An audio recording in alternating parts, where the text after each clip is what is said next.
प्रथमतः तुमचं सर्व सदस्यांचं अभिनंदन, तसंच सुतार साहेबांचं पण अभिनंदन की 2 वर्ष झाले त्यांच्या संस्थेला आणि त्यांनी 2 वर्षात खूप काही प्रगती केली. कारण पोलीस मित्र म्हणलं की समाजाचा बघण्याचा दृष्टिकोन जरा वेगळा असतो. की पोलीस मित्र म्हणले की त्यांना वाटतं की हे काही एजंट आहेत.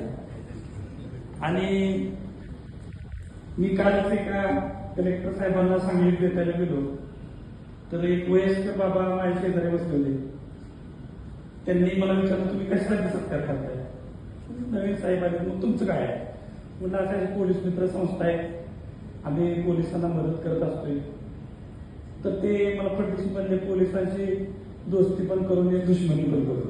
म्हणजे समाजामध्ये एवढा लोकांचा संभ्रम आहे की पोलीस मित्र म्हणलं की काहीतरी तिथं लागेबंदी आहे. पण हे मुळात चुकीचं आहे.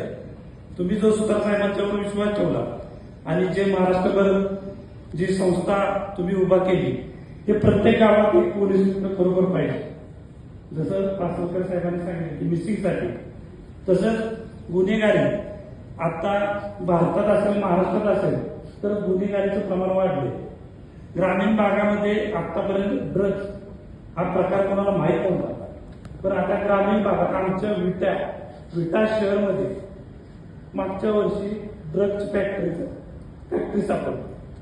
म्हणजे एवढं त्याचं ड्रग्ज आणि गुन्हेगारी प्रवृत्ती वाढत चालली आणि ते थांबवणं हे एक तर पोलीस प्रशासनाचं काम आहे.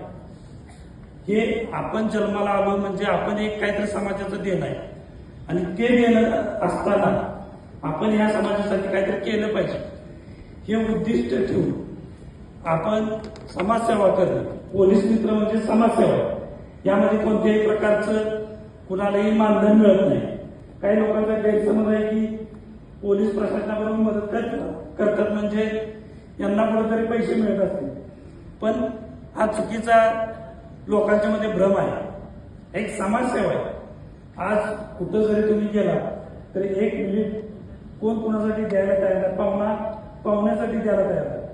पण आपल्यातले जे सदस्य आहेत त्यांनी जो सुतार साहेबांच्यावर विश्वास ठेवला आणि एक समाजसेवा त्यांच्यावर विश्वास ठेवून करण्याचा तुम्ही धाडस